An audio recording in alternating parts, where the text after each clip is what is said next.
언택트 시대와 Z세대, 기술보다 소중한 공감에 관한 보고서. 감정의 미래.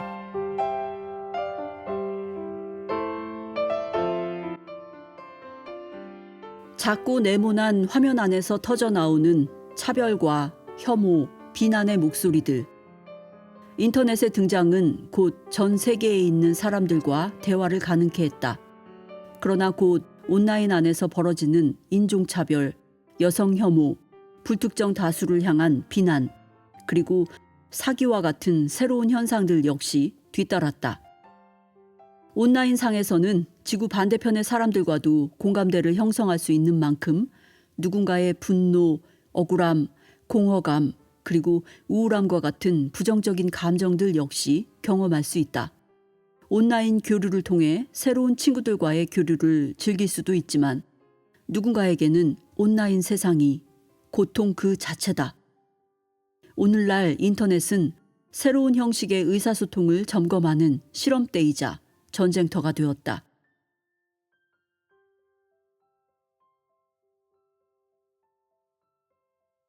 서로 접촉하지 않는 시대.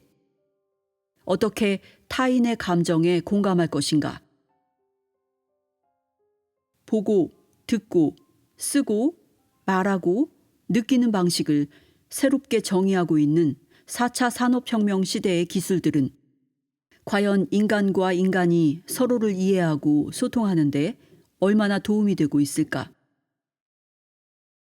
어쩌면 오히려 인간의 진짜 모습을 더욱 보지 못하게 만들어 인간적이고 정서적인 유대를 방해하고 있는 건 아닐까? 교육 현장, 의료 현장, 뉴스, 소셜미디어, 게임 업계 등에서 활동하고 있는 개발자, 과학자, 로봇 공학자, 심리학자 등은 과연 인간의 감정을 어떻게 바라보고 있으며 인간과 인간 사이의 소통을 어떻게 연결해주고 있는 것일까? 기술과 인간. 과연 공존은 가능한가? 케이틀린 유골릭 필립스는 기술의 발전이 거듭될수록 더욱 간과할 수 없는 소통과 이해의 방식에 대해 이야기한다. 과연 기술이 인간의 감정 교류에 선순환을 일으키는지, 오히려 인간과 인간 사이의 정서적 유대의 골짜기를 키우고 있는 것은 아닌지 끊임없이 묻는다. 또한 인간이 상호작용할 때 두뇌에 어떻게 영향을 미치는지, 우리가 서로에게 인간으로서 어떠한 의미를 갖고 있는지에 대해 VR, AR, AI 기술 기반 플랫폼 전문가들을 인터뷰해서 가장 인간다운 공감 방식이 무엇인지를 돌아보게 한다. 기술과 인간의 미래를 향해 한 걸음 다가서는 계기가 될 것이다. 케이틀린 유골릭 필립스 지음. 들어가며.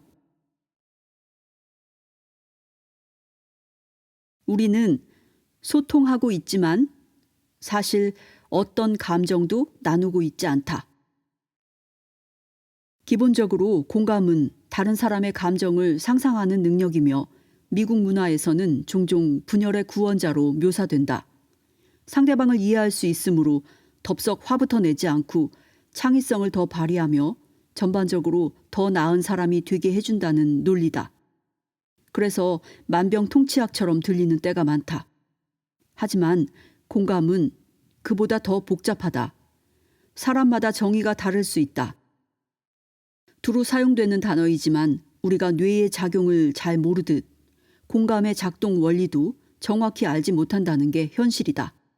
일부 연구자들은 신생아 때부터 발달하기 시작하는 우리 뇌 속의 특별한 거울 신경을 공감의 근원으로 지목한다. 이 신경은 다른 사람의 마음을 읽을 수 있게 해준다.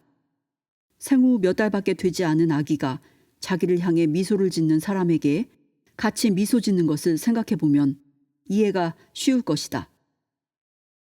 더 최근의 연구에서는 정신병과 같은 인격 장애는 DNA에 그 원인이 있을 수 있다며 공감 유전자의 가능성을 제시했다. 공감이라는 단어가 처음 등장한 것은 1900년대 초로 주로 다른 사람에 대한 감정이입의 상태로 설명했다. 최근 들어서는 배우고 연습할 수 있고 그래야만 하는 기술로 부각되고 있다. 공감이라는 개념과 그걸 표현하는 다양한 단어는 고대 그리스 시대부터 있었다. 영어 단어 empathy, 감정이입, 공감의 어원은 엠파세이아, 육체적 애정 또는 열정이다. 그러나 이는 오늘날 우리가 사용하는 뜻과는 다르다. 오늘날 우리는 공감을 다른 사람의 감정을 이해하는 능력이라는 추상적 개념으로 본다. 1900년대 초 공감을 본격적으로 파고들기 시작한 연구자들은 본능적 공감과 지적 공감의 두 유형이 있음을 발견했다. 본능적 공감은 타인의 경험에 대한 제어할 수 없는 정서적 반응이다. 남이 울면 따라 운다든지 남의 민망함에 덩달아 얼굴이 붉어진다든지 하는 식이다. 지적 공감은 더 거리감이 있다. 남의 감정을 인식은 하되 그걸 직접 느끼지는 않는다. 이 두 용어는 오늘날 가장 널리 통용되는 두 가지 용어, 즉 인지적 공감, 남의 정신 상태를 이해하는 인지적 공감과 남의 정신 상태에 감정적으로 반응, 즉 감정을 함께 나누는 정서적 공감으로 정리됐다.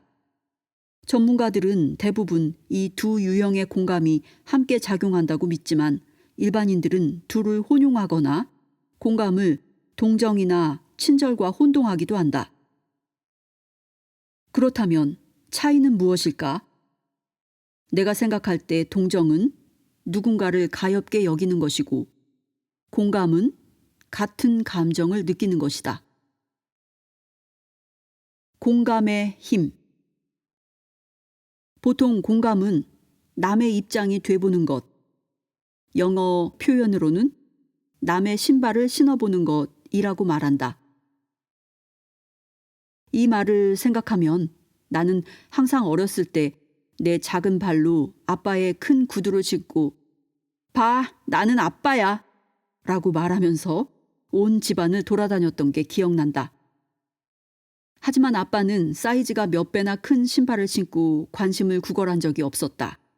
우스꽝스러운 이 기억은 우리는 결코 남의 입장이 돼보는 게 어떤 건지 진짜로 알 수는 없다는 공감에 대한 반론을 분명히 보여준다.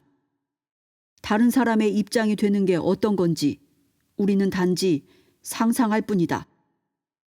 그렇다면 왜 정치인, 기술기업의 경영진, 동기부여 강사, 종교 지도자 등이 공감을 모든 사회 문제 해결의 만병통치약으로 제시하는 것일까? 과연 공감이 우리에게 어떤 실익을 준다는 것일까? 가장 기본적인 수준에서는 다른 사람과의 연대에 도움이 된다. 연인 사이나 아이를 키울 때 그리고 남을 돌보는 일은 기본적으로 공감이 바탕에 있다. 정서적이진 않지만 다른 이득도 있다. 연구자들은 공감 능력이 높은 사람들이 일에서 더 성공하고 공감은 상품 개발 및 고객 서비스에서도 핵심이라는 사실을 발견했다. 2018년 기업 심리평가 회사인 사이크테스트닷컴에서 9,000명 이상을 대상으로 자가 공감 테스트를 실시했다.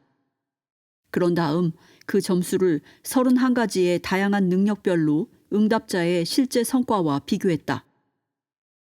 공감 점수가 높았던 응답자는 신체 언어 해독, 갈등 조정 기술, 회복력, 자기 가치관 고수에서 점수가 훨씬 높았다. 사이크 테스트의 사장인 일로나 제라백은 당시 이렇게 말했다. 개발을 권장할 만한 감성지능 기술이 있다면 그건 단연코 공감입니다. 공감적인 사람들은 더 행복하고 자기 인식이 강하고 동기의식이 높으며 긍정적입니다. 스트레스에 대한 대처도 더 잘하고 필요할 땐 자기 의견을 주장하며 감정 표현도 편안하게 하죠.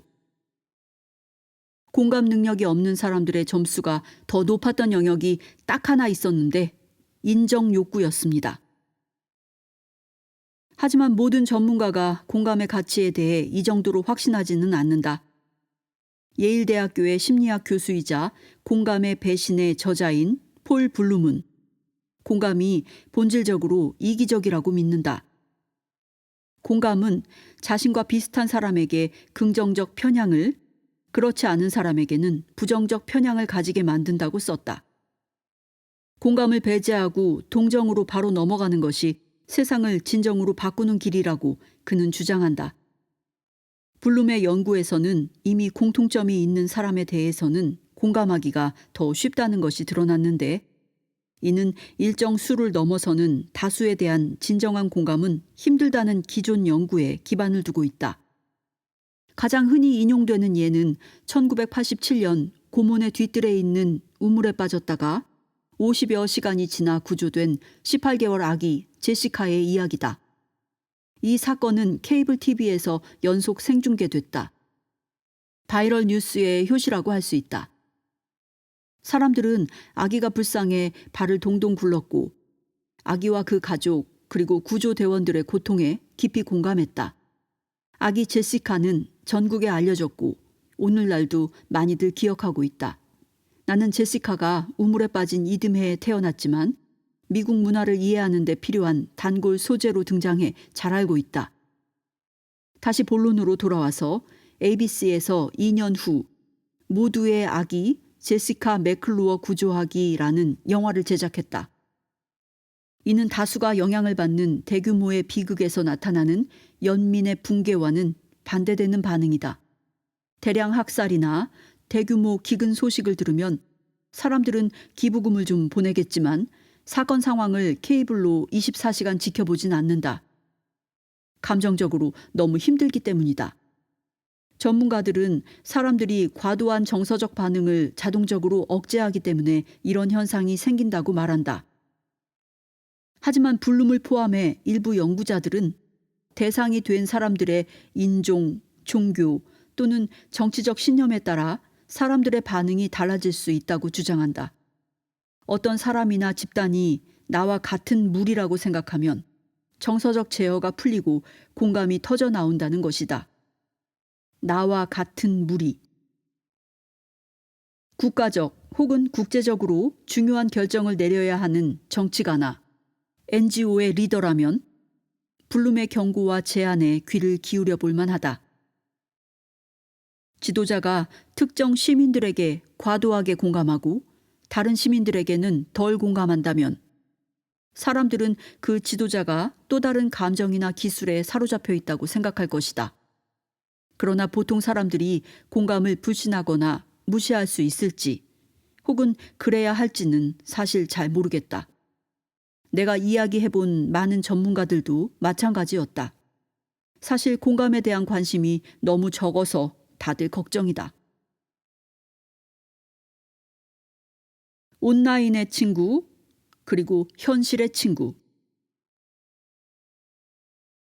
소셜 기술 혹은 몰입 기술, 즉 물리적 세계와 시뮬레이션 된 세계 사이의 경계를 모호하게 만드는 기술인 이 몰입 기술을 정기적으로 사용하는 모든 사람의 공감 능력을 평가해 본 건 아니지만 좋아요와 공유를 하나라도 더 받으려고 끊임없이 들락대는 플랫폼만큼 인정 욕구가 확연히 드러난 곳도 없다. 인스타그램, 페이스북, 트위터 같은 소셜미디어는 그 욕구를 먹고 산다. 모든 알림과 확인이 마치 자기 신경작용처럼 보상 호르몬인 도파민을 분비한다. 소셜 기술은 표면상으로는 사람들을 연결하는 것처럼 보이지만 실제 인간 관계에서 필요한 공감을 형성하는 경우는 거의 없다. 이 문제는 계량화하기가 힘들지만 전국의 가정과 사무실, 교실에서 나타나는 현상이다. 2017년 시카고에서 학생들을 가르치던 모건 스턴브라스의 사례를 살펴보자. 그의 5학년 학생들은 모두 스마트폰을 한 대씩 가지고 있었다. 한 대 이상 가진 학생들도 많았다. 특히 자신들이 등장하는 짧은 뮤직비디오를 만들고 공유할 수 있는 뮤지컬리라는 앱을 사용할 때 아이들은 스마트폰의 세계에서 빠져나오질 못했다. 제가 있을 필요가 없었죠.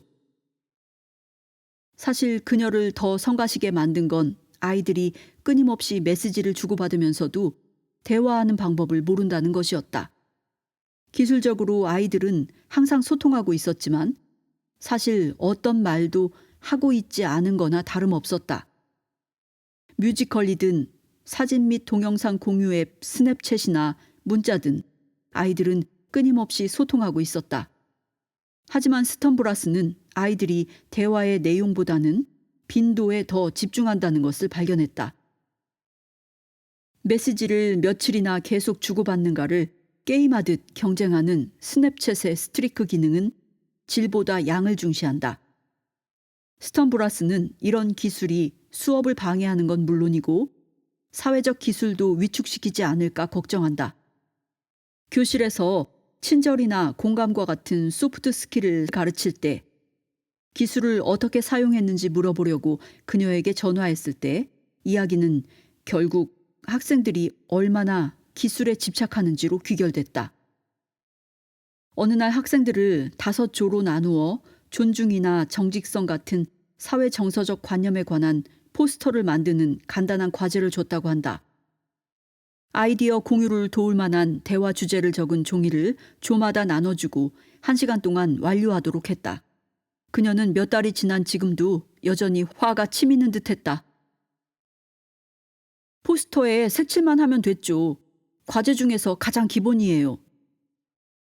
그러나 실습이 끝날 때쯤 프로젝트를 완료한 조는 몇 안 됐다. 그냥 앉아서 서로를 멀뚱멀뚱 쳐다보기만 한 조도 있었다고 했다. 처음에는 이 상황을 이해하기 힘들었다.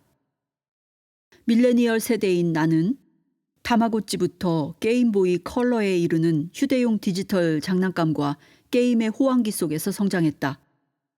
1990년대 후반부터 2000년대 초반까지 굳이 스마트폰이 아니더라도 학교에서 딴짓할 거리는 무수히 많았다.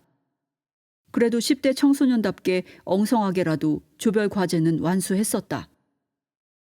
오늘날 기술은 변화했고 더 보편화됐지만 11살 아이들이 그렇게 많이 변했을까? 스턴브라스와의 대화가 끝나고 나는 곧장 막 걸음을 뗀 쌍둥이 조카를 보러 언니네를 찾았다. 내가 워낙 SNS를 많이 활용하다 보니 언니네 가족의 삶에서 기술의 존재가 이전에는 그다지 대단해 보이지 않았다. 그러나 스턴브라스의 이야기가 머릿속을 맴돌면서 조카의 작은 손가락이 아이패드 화면 위를 얼마나 능숙하게 움직이는지 또 유튜브를 얼마나 현란하게 오가는지 직접 보자 입이 딱 벌어졌다. 이제 겨우 2살인데 블록을 짚거나 엄마에게 주스를 달라고 하는 동작들이 자연스러웠다. 감정을 표현하거나 소통하는데 전혀 문제가 없는 것 같았다. 특히 쌍둥이끼리는 더했다. 하지만 5년이나 10년 후에 아이들이 어떤 세상에서 살게 될지 또 나와 다른 어른들의 세상은 어떻게 바뀔지 상상해보지 않을 수 없었다. 비영리 단체인 코먼센스 미디어에 따르면 8세 미만의 아이들은 매일 2시간가량 스마트 기기의 화면을 본다고 한다. 이는 전년도에 비해 그렇게 크게 상승한 수치는 아니다. 변화한 것은 화면을 보는 방식이다. 2시간 중에서 48분은 모바일 기기로 받고 이는 2013년보다 3배 늘어난 수치이다. 미국 질병통제예방센터에서는 아이들의 성장과 함께 스크린 타임, 대부분 모바일의 스크린 타임도 폭발적으로 증가한다고 한다. 8세부터 10세 사이의 아이들은 스크린 앞에서 하루 평균 6시간을 보내며 11세부터 14세의 아이들은 매일 9시간을 보낸다. 닐슨 조사에 따르면 성인은 보통 하루 10시간가량을 미디어 소비에 할애하는데 대부분 스크린을 통해서라고 한다. 애플의 스크린 타임 기능 덕분에 나는 내가 하루 평균 4시간을 꼬박 스마트폰만 들여다본다는 걸 알게 됐다. 출근해서 하루 8시간가량을 컴퓨터 화면을 들여다보는데 더해 저녁에 퇴근해서 TV를 1~2시간만 봐도 나는 성인 평균 스크린 타임을 훨씬 초과하며 밀레니얼 세대 평균보다도 높다. 우리 세대는 35세에서 49세 사이의 성인들보다 스마트폰을 들여다보는 시간이 더 짧다. 이 모든 것이 공감 능력은 말할 것도 없고 우리 뇌에 어떤 영향을 끼치는지는 아직 정확히 알 수 없다. 그러나 연구 결과들은 우려스럽다. 2010년 당시 미시건 대학교에 재직 중이던 사라 칸러드는 1만 4천 명의 미국 대학생을 대상으로 수십 년에 걸쳐 실시한 72가지의 공감 측정 설문조사를 분석했다. 그녀는 최근 들어 젊은이들의 공감 능력이 더욱 떨어진다는 걸 발견했다. 2010년에 대학생이었던 응답자들은 1979년에 같은 나이였던 응답자들에 비해 공감 능력이 40% 더 낮았다. 조망 수용과 공감적 관심, 즉 공감의 근거에서 행동하는 공감적 관심이 가장 많이 하락해서 연구 대상 기간 중 공감 능력의 하락에 가장 크게 기여했다. 2000년부터 2010년 사이의 기간에는 소셜 기술이 등장하고 몰입형 온라인 게임 붐이 일었다. 칸너드의 연구 결과는 기술이 젊은 세대의 공감 능력을 앗아갔다는 결정적인 증거는커녕 그 근처도 못 갔지만 밀레니얼 세대의 소시오패스적 특성에 관한 낚시성 기사는 대거 양산했다. 연구자이자 작가 겸 MIT 교수인 셰리 터클은 기술과 공감 능력 부족 간의 관계를 경고하는 대표적인 인물이다. 그녀는 기술이 소통과 공감 능력에 미치는 영향을 환경 파괴에 비교했다. 무분별한 살충제 사용을 고발함으로써 환경운동을 촉발시켰던 레이첼 카슨의 1962년의 문제작 침묵의 봄에 빗대어 이를 새로운 침묵의 봄이라고 불렀다. 터클의 2011년작 외로워지는 사람들은 사람들, 특히 아이들이 기술과 어떻게 상호작용하는지에 관한 훌륭한 연구 및 분석 보고서다. 소셜미디어를 다루지만 터클 교수는 인간의 경험을 보완하기 위해 만들어진 장난감 로봇과 같은 기계에 대해서도 우려한다. 그녀는 이렇게 썼다. 우리가 만든 기술 때문에 인간은 새로운 방식으로 취약해진다. 출간된 지 6년이 지나 읽었을 뿐인데 많은 부분이 이미 옛스럽게 느껴졌다. 올빼미 같은 생김새에 눈을 깜빡이고 뒤뚱대며 자기만의 언어를 말해 마치 살아있는 생명체 같은 전자로봇 장난감 퍼비를 아이들은 살아있는 생명체처럼 받아들이면서도 늘 부드럽게 대하지는 않는 것에 터클은 불편함을 느꼈다. 하지만 내가 책을 읽을 당시 퍼비를 아는 아이들은 거의 없고 판매되는지도 확실치 않았다. 다른 의미로 터클은 선견지명이 있었다. 그녀는 살아있는 듯한 로봇의 철학적, 도덕적 위험은 물론 그런 로봇을 만들고픈 욕망 자체가 기술로 인해 이미 왜곡된 우리 인간성의 방증일 수 있다고 경고했다. 남의 입장이 돼볼 수 있는 능력이야말로 철학에서 말하는 인간성의 기본이라며 아마 사람들이 이런 능력을 잃어버릴 때 그런 능력이 없는 로봇과 사람은 친구가 될 수 있을 것이다 라고 썼다. 이를 증명하기 위해 터클은 2004년 연구를 인용하며 미국인들의 외로움이 최근 20년 동안 더 커졌다고 주장했다. 응답자의 거의 4분의 1이 중요한 문제를 의논할 사람이 없다고 답했다. 심리학자 사라 칸러드 역시 미국인들의 소외가 심화되고 1인 가구의 수가 최근에 거의 2배로 증가한 사실에 주목했다. 2018년 사이콜로지 투데이에 기고한 칼럼에서는 청년 세대에 관해 이렇게 썼다. 최근 들어 소외가 더 극심해졌을지 모르지만 역설적이게도 그들은 덜 외롭다. 청년 세대는 끊임없이 소셜미디어에 연결되어 있기에 단기적으로는 외로움이 줄어들지만 장기적인 영향을 알 수는 없다는 것이 그녀의 가설이다. 끝없는 연결과 참여의 대가. 2015년 캐나다의 한 연구에서 750명이 넘는 중고등학생들을 대상으로 설문조사를 실시했는데 하루에 2시간 이상 SNS를 이용한 학생들은 본인의 정신건강 상태를 나쁘다고 평가했고 이보다 더 짧게 이용한 학생들에 비해 정신적 스트레스와 자살 충동도 높다고 답했다. 이 연구자들은 소셜미디어가 정신병의 원인이라고 결론 내리기보다는 정신건강 상태가 나쁜 청소년들이 그에 대한 대응 기제로 SNS를 활용할 수 있다고 주장했다. 내가 실제로 겪기도 했고 또 동료들의 사례에서도 이를 알 수 있다.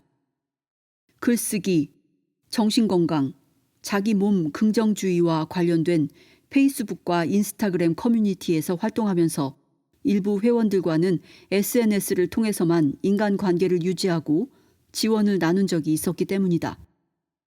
다른 연구에서도 비슷한 결론에 도달했다. 건강한 것이든 아니든 아이든 어른이든 매일 오랜 시간을 고도로 큐레이션된 반익명성 세상에서 보내고 있는 것이다.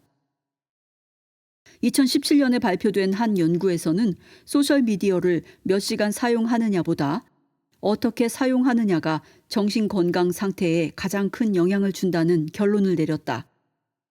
연구자들은 467명의 학생들에게 공감 능력 측정을 위한 질문 외에도 소셜미디어에 얼마나 많은 시간을 할애하는지, 또 그것이 그들의 삶에 얼마나 중요한지, 그리고 평상시 느끼는 불안감은 어느 정도인지를 물어봤다. 이 연구에서는 소셜미디어 사용과 정신건강 또는 공감 능력 사이의 불편한 연관성이 그다지 드러나지 않았으나 애매모호한 포스팅이라는 컨셉이 등장하며 사태는 달라졌다. 누구나 한 번쯤은 경험이 있을 것이다. 페이스북 등 SNS의 특정한 이름이나 세세한 내용을 명시하지 않고 수동적 공격 성향을 띠거나 걱정을 불러일으키는 애매한 글이 올라와 궁금증에 댓글을 달게 되는 경험 말이다. 연구자들은 무례한 사람들이 있다고 고발하는 글이나 뜬금없는 환자 팔찌 같은 종류의 게시글을 올리는 젊은이들은 외로움을 많이 타고 자살 충동도 더 높게 나타나는 경향이 있다고 말한다. 2017년 또 다른 연구에서는 5,000명 이상의 사용자를 대상으로 페이스북을 하면서 행복지수가 어떻게 변했는지를 분석했다. 결과는 다른 SNS보다 특히 페이스북의 경우 정신건강 상태에 악영향이 미친다고 답한 응답자가 더 많았다.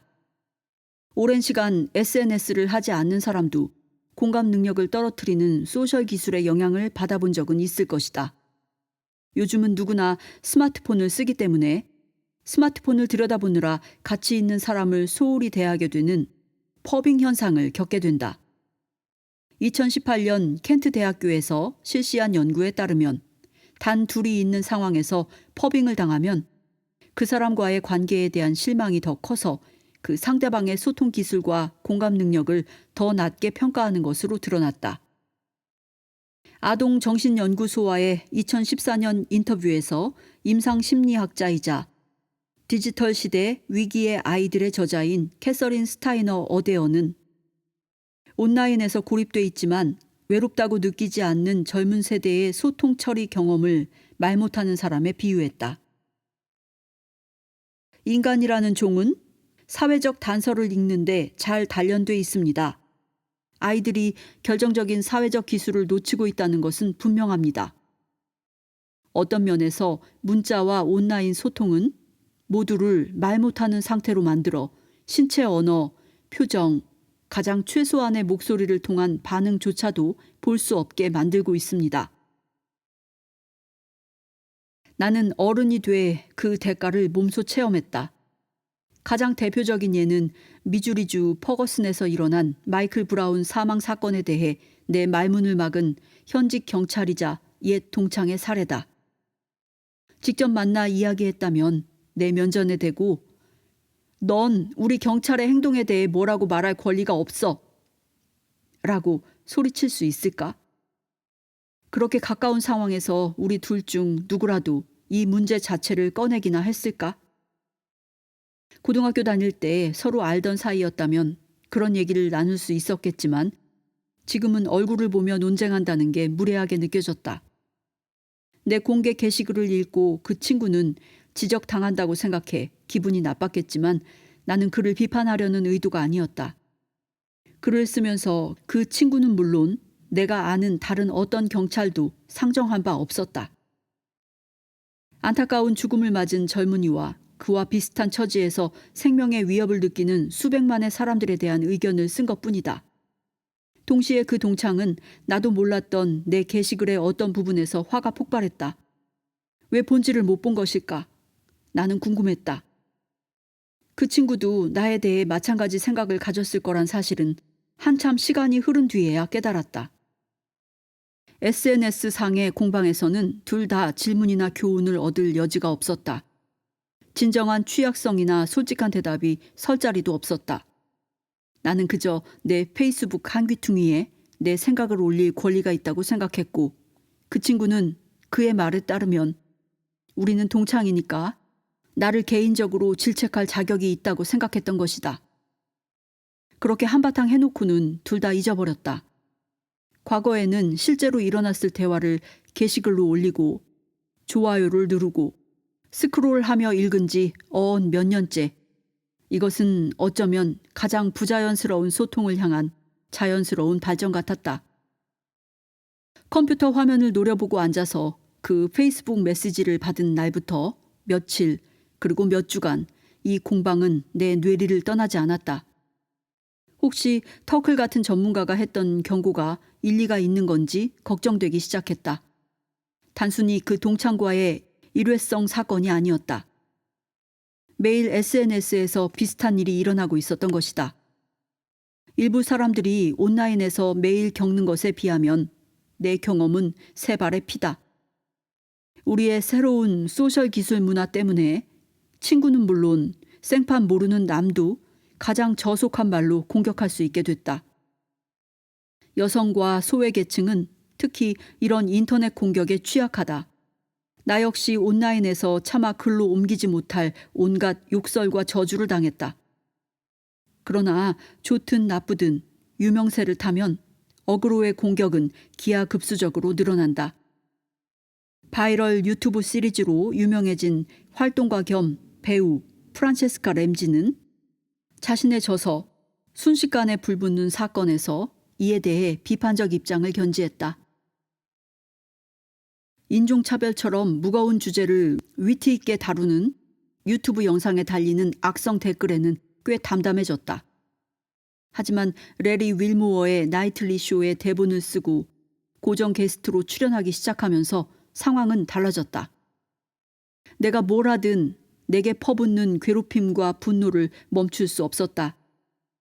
휴식 중이든 옷을 갈아입는 시간이든 가리지 않고 내가 늘 쓰는 SNS를 통해 비판이 끝도 없이 쏟아졌다.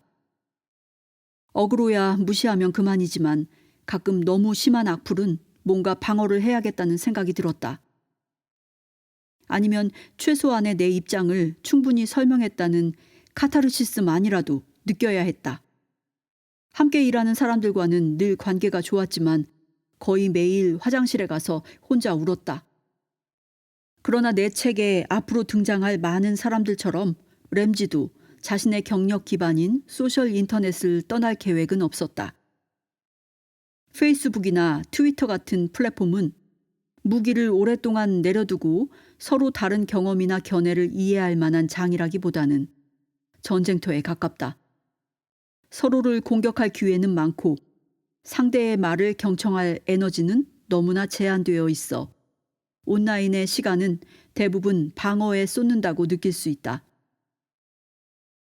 한편 나쁜 소식은 전 세계의 각종 죽음과 파괴에 관한 자극적인 헤드라인, 끝없는 트윗과 게시글들이 지나치게 과장되어 있어 우리가 대응할 유일한 길은 그저 무시뿐인 것 같다. 또 개인주의는 더 심화되지만 디지털 기술을 통한 연결은 끝없이 이어지는 오늘날의 세상에서 모든 것은 극단적이고 양분화된다. 이 새로운 현실이 우리의 공감 능력을 옥죄고 있다는 증거는 사방에 널려 있는 것 같다. 타인의 감정을 알 수 있는 기계. 인터넷에서 벌이는 실랑이와 첨단 기기는 크게 보면 대단한 일이 아닌 것 같다. 그러나 인터넷 연결이 공감 능력에 영향을 준다면 온라인상의 불편보다 더 심오한 어떤 것이 문제가 된다. 다른 사람의 생각이나 관점을 항상 완전히 이해할 수는 없지만 문화인으로서 인식할 수 있다는 것은 큰 의미를 가진다. 공감은 온 오프라인을 막론하고 뭔가를 배우고 아이를 키우고 인간으로 살아갈 때 핵심이 되는 요소이기도 하다. 의료기술에 관한 보도를 하기 시작하면서 나는 일상의 디지털화에도 익숙해졌다. 그 과정에서 온라인 생활의 파급력에 대한 우려는 언론인으로서의 내 직업에 충돌했다. 알고리즘, 활동 추적기, 인공지능과 가상현실은 광고에서는 긍정적이고 심지어는 구원자와 같은 혁신으로 격상된다. 핏비트를 이용하면 체중 감량을 할 수 있고 해변으로 가는 가상여행은 스트레스를 날려주며 인터넷 활동을 추적하는 알고리즘은 우울증이나 자살 충동이 있는지까지 알려준다. 그러나 알면 알수록 의문이 커졌다. 전화와 SNS로 인해 사람 간 관계가 이미 약화된 상황에서 기술이 더 보편화되고 그에 대한 의존도마저 더 커진다면 어떻게 될까? 기술에 대한 집착이 더 커지는 사회에 공감의 미래는 있는 것일까? 유망 산업인 기술 산업 내부에서도 같은 질문을 던지고 있다. 기술의 보편화든 심화되는 정치적 분열이든 그도 아니면 최근의 사회과학 연구의 붐 때문이든 공감에 대한 논의와 우려가 부모, 교사, 언론인, 소비자를 비롯한 사람들 사이에서 커지고 있다. 구직 사이트에서는 지원자의 자질로 공감 능력의 중요성을 지속적으로 강조하고 있고 비즈니스 및 광고 매체에서는 공감 능력 없는 기업은 고객의 외면을 받게 된다고 경고하고 있다. 사실 공감 능력은 소통과 협력이 요구되는 많은 직업에서 로봇보다 더 나은 인간의 몇 안 되는 자질에 속한다. 유명한 매체도 이 문제를 앞다투어 다루고 있다. 기술로 인한 디스토피아를 그린 영국 드라마 블랙 미러는 에피소드마다 지금보다 조금 더 감시가 강화되고 조금 더 알고리즘에 의존하게 되는 근미래에 기술과 인간에게 어떤 일이 벌어질지를 보여주는데 마니아층이 있을 정도로 인기다. 제작자 찰리 브루커는 각 에피소드에 우리가 현재 살아가는 방식과 정신 못 차리면 10분 후에 닥칠 수 있는 삶의 모습을 담고 있다고 말한다. 기술 기업들도 이러한 시대 정신에 편승해 공감을 마케팅 도구로 활용해왔다. 소송에 휘말린 페이스북의 CEO 마크 저커버그조차도 지난 몇십 년간 공공과 개인의 삶에서 온갖 분열과 드라마의 현장이었던 페이스북이 공통의 관심사를 나누며 공감대를 형성할 수 있는 장이라고 주장했다. 2017년 저커버그는 자신의 만화 캐릭터를 푸에르토리코 수해 관련 동영상에 등장시켜 공감을 형성하는 가상현실 실험에 쓰기도 했지만 원하는 성과를 얻기는커녕 빈축만 샀다. 가상현실 VR은 사용자가 360도 환경을 체험할 수 있는 기술의 집합체인데 2015년 테드 강연에서 영화 감독 크리스 밀크가 공감 기계라고 부르기도 했다. 테크니션은 물론 비영리 단체들까지 가장 감정이 메마른 사람조차도 다른 사람을 이해하고 관심을 갖도록 만들 수 있는 잠재력을 지닌 도구라고 하나같이 칭송했다. VR을 사용해 사람들을 도움이 절실한 세계 각지로 가보게 하면서 유엔은 기부금 액수가 2배로 늘었다고 말했다. 그러나 멀미부터 조작까지 VR에도 내재한 문제가 있었다. 물론 공감은 만병통치약이 아니다. 거대 기술 기업 역시 아무리 야망이 커도 단독으로 그 꿈을 이룰 수는 없다. 하지만 지금 우리가 문제를 악화시키는 원인으로 지목하고 있는 그 기술이 갑자기 문제의 해결책이 될 수 있을까?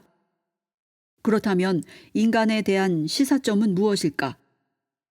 공감은 여전히 기계나 동물과는 차별화되는 인간만의 특징이며 다른 사람의 경험에 관해 구체적으로 알지 못하면서도 나만의 방식으로 그것을 경험하고 그 경로를 통해 더 깊은 이해와 동정을 하게 된다는 것도 인간만이 할 수 있는 일이다. 공감을 가지기 위해 기술의 힘을 빌려야 한다니 슬플 수 있다. 하지만 애초에 우리가 기술을 개발할 때 염두에 두었던 기능이 바로 그것이다. 기계, 그리고 다른 사람들과의 어색한 관계에서 균형을 유지하느라 힘들어하는 사람들이 있는 반면, 공감이 미래에 꼭 필요하다고 믿는 교사, 미래학자, 엔지니어, 디자이너와 소통가들이 점점 많아지고 있다. 실시간으로 자신의 감정을 공유할 수 있는 감정 추적기처럼 가까운 미래에 등장할 현실을 아이들이 상상할 수 있도록 돕는 게임을 개발한 제인 맥고니걸이 여기에 속한다. 가상현실, 챗봇과 앱을 통해 주요 기업들의 다양성 및 포용성 증진을 돕는 기술 컨설팅 기업 트랜슬레이터의 CEO인 나탈리 에건도 마찬가지다. 그리고 기존에는 그저 읽거나 듣는 형태로만 가능했던 저널리즘의 가상현실을 결합한 새로운 유형의 몰입형 저널리즘을 도입한 360도 비디오 다큐멘터리 제작자 노니 델라 페냐 역시 그런 사람이다. 이런 노력이 중요한 이유는 기술 혁신의 속도 때문만이 아니라 해결은커녕 이해조차 하기 힘든 문제들이 복합적으로 작용해 사람들이 더 소프트하고 더 동정 어린 대답을 찾기 때문이다. 공감 없는 기술은 도구일 뿐이다. 이번 작업을 통해 내가 알게 된 가장 고무적인 그리고 가끔은 놀라운 사실은 이런 생각이 우리 다음 세대에게는 매우 자연스럽다는 것이다. 30대 초반이자 밀레니얼 세대인 나는 기술 혁신과 공감을 머릿속에서 연결하려면 의식적으로 노력해야 할 때가 많다.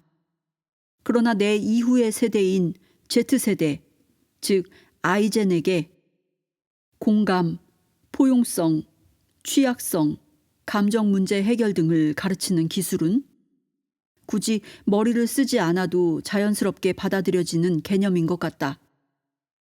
25년 이상 세대 간 차이를 연구해온 심리학자 진 투웽이는 이들 젊은 세대의 특징은 주로 스마트폰을 통한 기술에 거의 완전히 몰입하는 형태라고 한다. 대부분은 유비쿼터스 인터넷 이전의 세대를 기억도 할 수 없으며 5천 명을 대상으로 한 2017년 연구에 따르면 4분의 3이 아이폰을 가지고 있는 것으로 나타났다. 연구를 통해 투웽이는 세대를 거듭할수록 소통을 힘들어하고 행복도 역시 떨어지는 경향이 있음을 발견했다. 그러나 아이젠에 대한 가장 최근의 연구에서는 희망적인 지표를 발견했다. 디 애틀랜틱에 실려 널리 인용됐던 스마트폰이 세대를 파괴했는가라는 기사를 보면 답은 반드시 그렇지는 않다인 것 같다. 그녀는 10대 청소년들과의 대화에서 많은 청소년이 외로움, 불안, 우울과 인간관계의 문제가 기술에 대한 의존과 연관되어 있음을 인식하고 있었다는 것을 발견했다. 퍼빙을 당하거나 가끔 자신이 남을 퍼빙할 때 그렇다고 깨닫는다. 삶을 가장 충실하게 살아가는 방법은 아니라는 걸 그들도 알고 있는 것 같다. VR, 게임, 앱, 알고리즘, 로봇 등의 기술 경험을 멀리할 때 어떻게 느끼는가는 우리의 출신과 정체성 그리고 그 경험을 만든 사람들의 정체성에 의해 영향을 받을 수밖에 없다.